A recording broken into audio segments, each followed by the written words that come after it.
எல்லோரும் இன்றைக்கி என்ன சமையல்னு தெரிஞ்சுக்க ஆசைப்படுவீங்க, ரொம்ப ஆவலாக இருப்பீங்க.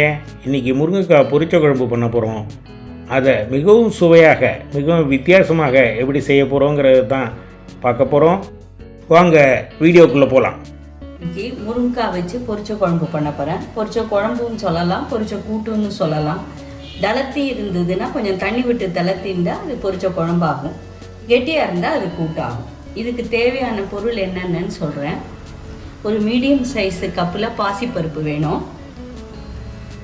2 டேபிள் ஸ்பூன் தேங்காய், ரெண்டோ அல்லது 3 டேபிள் ஸ்பூன் தேங்காய் துருவல் வச்சுக்கலாம். அடுத்தது இதுக்கு மெயினாக வேண்டியது மிளகு.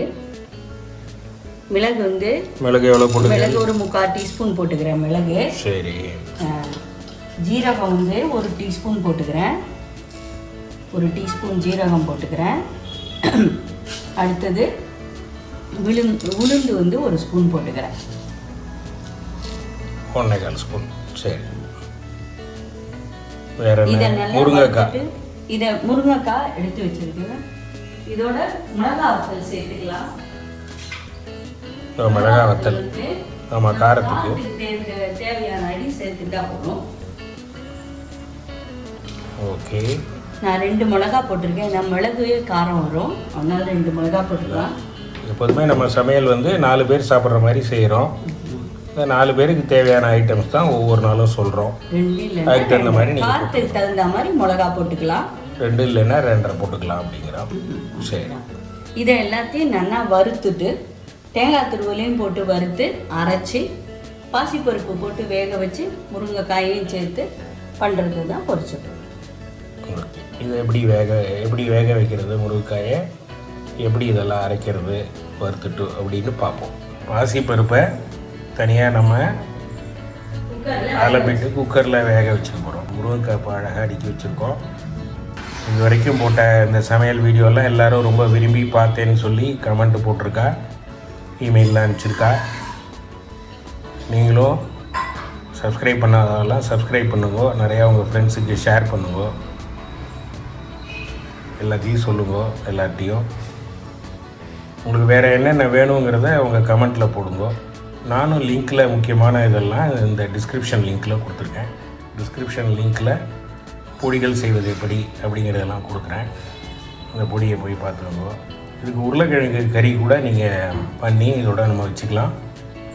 ஏற்கனவே உருளைக்கிழங்கு கறி எப்படி பண்ணுறதுன்னு சொல்லியிருக்கேன். அந்த லிங்க் வீடியோவில் கொடுத்துருக்கேன். உருளைக்கிழங்கு கறியை இதோட சேர்த்து சாப்பிட்டா ரொம்ப அமக்கலமாக இருக்கும். அடுப்பில் இப்போ 2 ஸ்பூன் எண்ணெய் விடுறேன். இப்போ நம்ம அந்த பருப்பு வச்சுருந்தோமோ அந்த இன்க்ரீடியன்ஸ் எல்லாம் மிளகா, இந்த பருப்பு எல்லாமே ஒன்றா போட்டுடலாம்.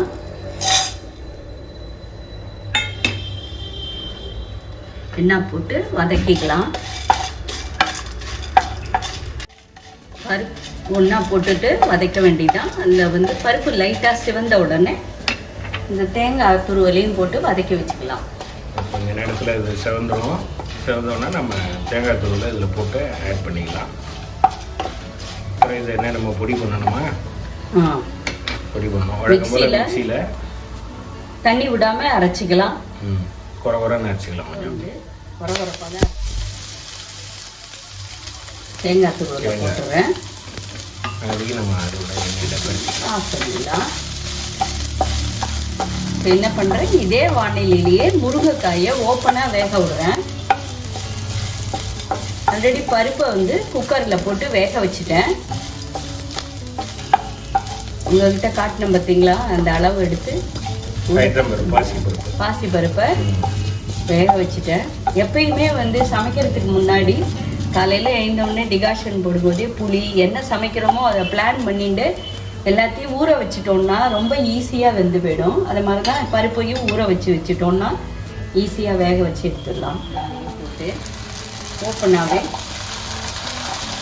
வேக வச்சுக்கலாம். ஒரு டம்ளர் தண்ணி விட்டோம், நல்லா முழுகிற மாதிரி. நல்லா வாஷ் பண்ண முருங்கைக்காயை போட்டோம், தண்ணி விட்டுட்டோம், மூடிட்டோம். கொஞ்சம் நேரம் அது பாட்டுக்கு வெந்து இருக்கட்டும். 1.5 டம்ளர் தண்ணி விடலாம். இன்னும் கொஞ்சம் தண்ணி விட்டுக்கலாம். முழுகிற அளவுக்கு நல்லா வெந்துடும்.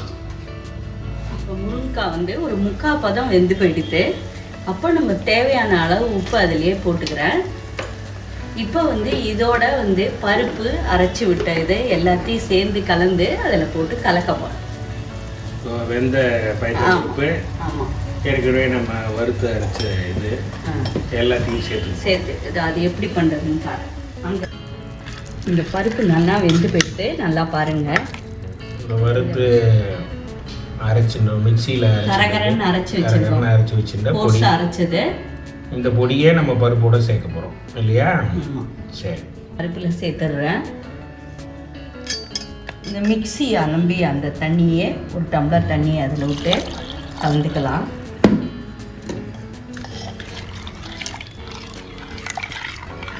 எல்லாம் 2 கலந்து எல்லாம் மிக்ஸ் ஆகிட்டோம். ஒன்றோட ஒன்று நல்லா சேர்ந்துடுறோம். சேர்ந்ததை வந்து அப்படியே நம்ம வந்து அந்த முருங்கைக்காய் வெந்திருக்கு பார்த்தீங்களா, அதில் அப்படியே சேர்த்து போட்டுக்கலாம். முருங்கைக்காய் நல்லா வெந்துடுது. ஆல்ரெடி உப்பு போட்டதுனால இதை அப்படியே போட்டு கொதிக்க வைக்கலாம். அப்புறம் டேஸ்ட் பார்த்துட்டு தேவைன்னா இன்னும் கொஞ்சம் உப்பு போட்டுக்கலாம்.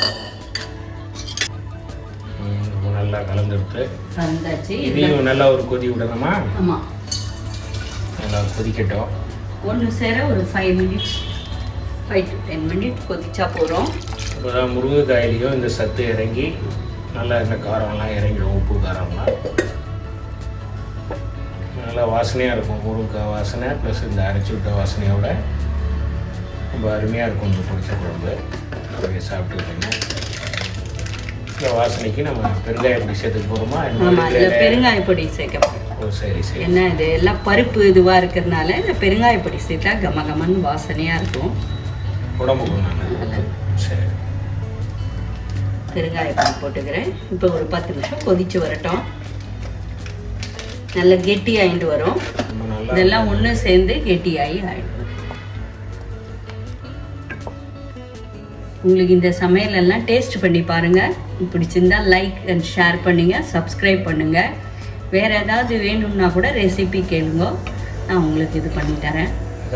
கமெண்ட்டில் எனக்கு போட்டுடுங்க. இப்போ நல்லா கொதிச்சு வந்துடுத்து. இனிமேல் இது கொதிக்க வேண்டாம். இதுக்கு தாளிச்சு கொட்டினா போகிறோம்.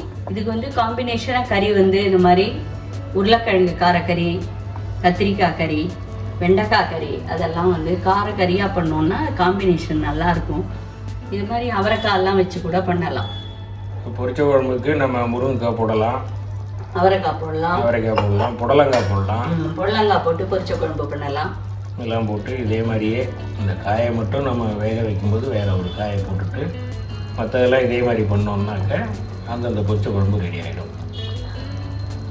இப்போ தாளிக்கணும், தாளித்த பிறகு பார்ப்போம். இதில் நான் வந்து கடுகு, உளுத்தம்பருப்பு, கொஞ்சோண்டு பெருங்காயப்பொடி, கருவேப்பிலை போட்டு தாளிச்சிட்டேன். அதோட ஓவர் ஆகிடுத்து. டேஸ்ட்டு பண்ணி பார்த்துட்டு உங்கள் கமெண்ட்டை வந்து இதில் போடுங்க, சப்ஸ்கிரைப் பண்ணுங்கள். Thank you for every. Subscribe Lal pumpkin. சுவையான முருங்கைக்காய் பொரிச்ச குழம்பு ரெடி ஆயிடுச்சு. எல்லோரும் சாப்பிட்டு பார்த்து எப்படி இருக்குன்னு சொல்லுங்கள்.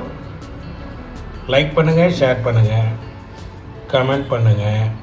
அடுத்த ஃபுட் என்ன வேணும்னு சொல்லுங்கள். எங்கள் சேனலை உடனடியாக சப்ஸ்கிரைப் பண்ணுங்கள் நண்பர்களே. நன்றி, வணக்கம்.